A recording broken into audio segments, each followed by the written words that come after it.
क्या करेंगे? राहुल जी भी अयोध्या से ही अपनी यात्रा शुरू कर सकते हैं। अखिलेश जी भी कह रहे हैं कि रामलला हम आएंगे और परिवार सहित आएंगे। देखिए, मैं बहुत प्रसन्नता व्यक्त करता हूं, ये दोनों उन पार्टियों के प्रतिनिधि हैं कि पार्टी कांग्रेस के तत्कालीन प्रधानमंत्री पीवी नरसिम्हा राव ने कहा था कि हम तथाकथित बाबरी मस्जिद दोबारा तामील करवाएंगे, और अखिलेश यादव जी के पिताजी और पूर्व मुख्यमंत्री मुलायम सिंह ने कहा था। अब अगर दोनों कह रहे हैं राम के पास आएंगे, तो इसके लिए भी दोहा है, तुलसी अपने राम को रीझ भजे चाहे खींच, खेत पड़े पर जामी है उल्टा सुल्टा बीज। तो खींच के भी भजो तो कोई बात नहीं है।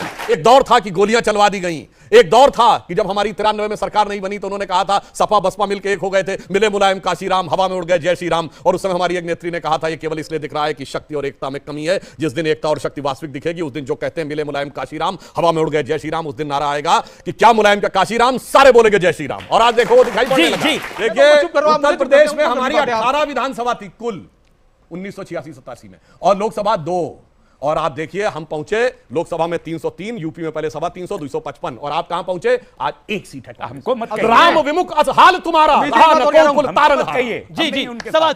नमस्कार दोस्तों, स्वागत है आप सभी का। आप देख रहे हैं हिंदुस्तान पॉइंट ऑफ व्यू। दोस्तों, आज मैं जिस वीडियो पर रिएक्शन देने वाला हूं वो वीडियो है न्यूज 18 इंडिया के आर पार शो का। दोस्तों, आज की डिबेट होने वाली है बीजेपी के प्रवक्ता सुधांशु त्रिवेदी और ओवैसी के प्रवक्ता शादाब चौहान के बीच में। दोस्तों, आज सुधांशु त्रिवेदी जी ने डिबेट में पूरा गर्दा मचा दिया और ओवैसी के इस चाटुकार शादाब चौहान की औकात ठिकाने लगा दी और तस्लीम रहमानी को लाइव डिबेट में जमकर धोया। दोस्तों, आज की वीडियो काफी मजेदार होने वाली है। दोस्तों, यदि आप चैनल पर नए हैं या चैनल को अभी तक सब्सक्राइब नहीं किया है तो प्लीज चैनल को सब्सक्राइब किए बिना मत जाएगा। तो चलिए हम लोग देखते हैं कि सुधांशु त्रिवेदी जी ने इन दोनों चाटुकार को कैसे उधेड़ा। तो चलिए हम लोग वीडियो को स्टार्ट करते हैं। देखिए, भगवान राम के लिए तो कहा गया है कि बैर न कर काहू संग कोई, राम प्रताप विषमता कोई। किसी के साथ कोई बैर का सवाल ही नहीं है। अरे भाई, मैं आपको बताना चाहता हूं कि ये इराक और सीरिया के बॉर्डर पर जो कुर्दिस्तान का इलाका है ना, उसके अंदर केव्स में सुमई प्रोविंस है, जिसके अंदर की केव्स में बाकायदा एक भारतीय राजा बना है, मुकुट और धोती पहने हुए, उसके सामने एक बंदर बना है ऐसे बैठे हुए सामने। तो ये बताने की जरूरत नहीं है कि भगवान राम और भगवान हनुमान जी हैं। और आपको बताएं, इजिप्ट में जो फेराहो राजा पाए जाते हैं, सब बच्चों से कहूंगा जाके चेक कर लीजिएगा, फेराहो डायनेस्टी के पहले राजा का नाम क्या है? Ramsay, RMSES। तो राम तो बहुत हरिव्यापक सर्वत्र समान रूप से है, परंतु जो आपने राजनीति की बात की उसका भी जवाब देना चाहता हूं। अब क्या करेंगे? माफ करिए, आपके 50 सेकंड में टोक रहा हूं। क्या करेंगे? राहुल जी भी अयोध्या से ही अपनी यात्रा शुरू कर सकते हैं। अखिलेश जी भी कह रहे हैं कि रामलला हम आएंगे और परिवार सहित आएंगे। देखिए, मैं बहुत प्रसन्नता व्यक्त करता हूं, ये दोनों उन पार्टियों के प्रतिनिधि हैं। श्री राहुल गांधी जी, जिनकी पार्टी कांग्रेस के तत्कालीन प्रधानमंत्री पीवी नरसिम्हा राव ने कहा था कि हम तथाकथित बाबरी मस्जिद दोबारा तामील करवाएंगे, और अखिलेश यादव जी के पिताजी और पूर्व मुख्यमंत्री मुलायम सिंह ने कहा था। अब अगर दोनों कह रहे हैं राम के पास आएंगे, तो इसके लिए भी दोहा है, तुलसी अपने राम को रीझ भजे चाहे खींच, खेत पड़े पर जामी है उल्टा सुल्टा बीज।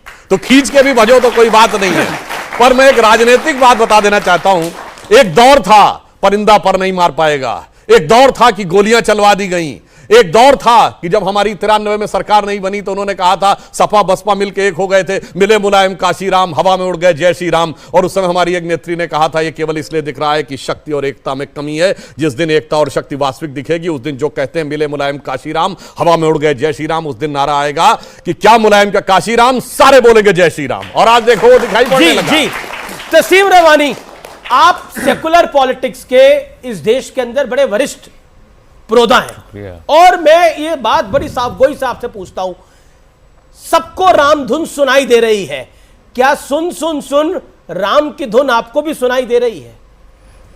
हमको तो सुनते हुए 50 साल गुजर गए, आधी सदी गुजर गई। अब ये सुनते हुए सियासत में आए हैं, बुढ़ापा आ गया। बुढ़ापा आना जरूरी नहीं है 50 साल में, लेकिन मैं जो भी लोग चुनाव लड़ते हैं, राजनीति में हैं, वो अपना चुनाव चाहे जिस धर्म के भी हों, वो अपनी आस्था के अनुसार लड़ते हैं। मैंने चुनाव लड़े तो मैं भी कहीं अल्लाह यहाँ से प्रार्थना करता हूँ, रोजा रखता हूँ कि भाई मैं भी कामयाब हो जाऊँ, मेहनत करते हैं। तो अगर और लोग भी अभी वो सुन लेंगे ना, आप अपने वक्त पे सुनते हैं, वो मेरे इख्तियार में नहीं है। वो अब इस तरीके से अगर कोई और भी अपनी आस्था के अनुसार, अब राम में आस्था तो बहुत लोगों की है इस देश में, करोड़ों, हाँ करोड़ सैकड़ों करोड़ लोगों की आस्था है, वो भी अगर जाते हैं तो भपौती किसी एक की नहीं हो सकती। ये पॉइंट बढ़िया, बपौती किसी एक की नहीं हो सकती। दूसरी बात ये जो मेरा सवाल है सब लोगों से, पूरे देश से, मर्यादा पुरुषोत्तम रामचंद्र जी एक आस्था का स्रोत, धार्मिक व्यक्तित्व हैं, या वो जो भी आप उसको नाम देना वो हैं, या एक राजनीतिक शख्सियत हैं? क्या हैं? क्या हम उनको राजनीतिक एक सिंबल के तौर पर इस्तेमाल करने की इजाजत किसी सियासी जमात को दे सकते हैं? ये एक बड़ा सवाल है जो इस देश के लोगों को सोचना चाहिए। आस्था हो सकती है, सुधांशु जी की आस्था, रामचंद्र जी में चुनाव लड़ने जा रहे हैं, वहां जाए। राहुल जी की 50 सेकंड हो गए, मैं आपको 10 सेकंड और दे रहा हूं। सियासी इस्तेमाल कर कौन रहा है आपकी राय में? राहुल गांधी अगर वहां जाएंगे तो सियासी इस्तेमाल कर रहे हैं, बहुत शुक्रिया। अखिलेश जी जाएंगे तो सियासी इस्तेमाल कर रहे हैं, या सिर्फ बीजेपी कर रही है? ये सवाल किया, मैं 2 स्टेटमेंट कोट करना चाहता हूं, अगर आप मुझे इजाजत दें। जी। पहला स्टेटमेंट 1986 में, उसी वक्त में राजीव गांधी ने ताला खुलवाया था वहां उस वक्त की बाबरी मस्जिद का, और उसके बाद वाजपेयी जी ने फरमाया था, रिकॉर्ड पर है, आप जाके देख लें, हिंदुत्व का इल्जाम हमारे ऊपर है, हिंदू कार्ड खेलेंगे राहुल गांधी, राजीव गांधी, ये नहीं हो सकता। और उसके बाद 1989 में पालनपुर का रेजोल्यूशन आया, उसमें एल.के. आडवाणी जी ने खुद उसको ड्राफ्ट किया। वो 3 पेज का रेजोल्यूशन है, वो भी बीजेपी की वेबसाइट से निकाल के कोई पढ़ सकता है। बड़ा लंबा चौड़ा रेजोल्यूशन है जिसमें उन्होंने कहा कि हम अडॉप्ट कर रहे हैं एज अ पॉलिटिकल एजेंडा। और तीसरा स्टेटमेंट, लिब्राहन कमीशन के साथ अपनी विटनेस के दौरान एल.के. आडवाणी जी ने जस्टिस लिब्राहन के सामने ये कहा, जिसे मीडिया ने कोट किया, कि हमारे पास वोट बैंक के नाम पे कुछ नहीं है, कांग्रेस के पास पंडितों का और मुसलमानों का वोट है और दलितों का वोट मायावती ले गई है, हम कहां से लाएंगे? हमारे लिए ये एक पॉलिटिकल एजेंडा है। ठीक है, सुधांशु का जवाब इसमें जरूरी है। लंबा हुआ सुधांशु, पॉलिटिकली आपने यूज करा, बाकी सब फॉलो कर रहे हैं, इसका भी जवाब 50 सेकंड देना चाहता हूं। हमारे एजेंडा में तो वो तब से था, अब इन्होंने कहा 86 की बात, कितनी सीटें थी उस समय हमारी? 2, शायद 2 थी, तब भी राम हमारे एजेंडा में थे और 303 पे भी है। जिस समय हम शुरू हुए थे जनसंघ के रूप में 1951 से आज तक थे, राम हमारे लिए राजनीतिक मुद्दा नहीं है मान्यवर। चुनाव की तो बात ही छोड़ दीजिए, राम इस देश की संस्कृति, इस देश की पहचान के प्रतीक हैं, और मैं कहूंगा मानवता की पहचान के प्रतीक है।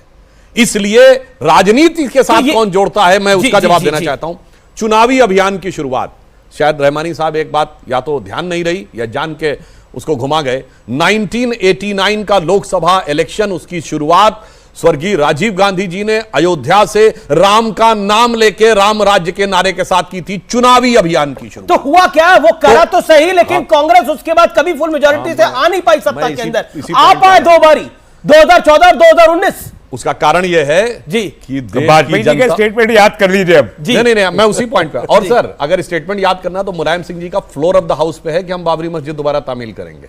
और नरसिम्हा राव का प्राइम मिनिस्टर है, जबकि हकीकत एक और बात बता दूं, हमने कभी नहीं कहा हम मंदिर बनवाएंगे, हमने कहा कि हम मंदिर निर्माण का समर्थन करते हैं। मंदिर निर्माण तो राम जन्मभूमि। अब सुधांशु जी आपने कहा था सौगंध राम की खाते हैं, मंदिर वही बनाएंगे। सुनिए तो कर रहे हैं मान्यवर। जी, अब ये क्या मजबूरी है, ये पूछिए मजबूरी क्या है? हमने ये नहीं कहा था, ये किसने गवाया था गीत?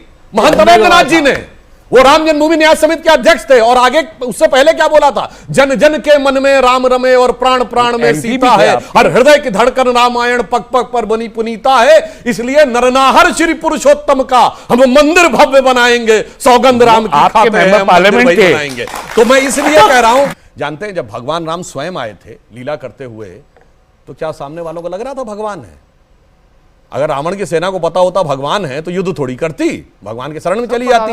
वैसे ही जब राम मंदिर का मुद्दा उठा था, हमें आस्था थी ये भगवान का मामला है, इसलिए हम साथ में खड़े थे 2 सीटों वाले होके, और ये 400 सीटों वाले रावणी सेना की तरह विरोध में खड़े थे। बाद में समझ में आया भगवान थे। ये 2 रहे, 80 रहे, 120 रहे, 160 रहे, 180 रहे, ये 282 आए, ये 303 आए, लेकिन इन्होंने राम को नहीं छोड़ा। और अमित अब जी, एक लाइन। 40 पे जाने के बाद इसलिए कांग्रेस को और 3 सीटों पर जाने के बाद मुद्दा समाजवादी वही पार्टी को है। लगता मुद्दा है कि वही उन्हें भी है। राउंड के बाद जाना पड़ेगा। सुनिए, देखिए उत्तर प्रदेश में हमारी 18 विधानसभा थी कुल 1986-87 में, और लोकसभा 2, और आप देखिए हम पहुंचे लोकसभा में 303, यूपी में पहले सभा 300, 255, और आप कहां पहुंचे? आज 1 सीट है कांग्रेस। हमको मत कहिए। राम विमुख असहाल तुम्हारा रहा न को कुल तारन कहिए। जी जी 14 में सुन रहे थे, नहीं हुआ, 19 में नहीं हुआ, लेकिन हम बता दे रहे हैं आपको, हमारा है बिना भेदभाव न्याय, जिससे शांति स्थापित हो सके देश में। जो हिंदुत्व की बात नहीं करेगी, ना वो सत्ता पक्ष में रहेगी, ना आपके लिए तो एजेंडा है मोदी हटाओ राहुल जी को लाओ, ये है कि नहीं है आपका 2024 का एजेंडा?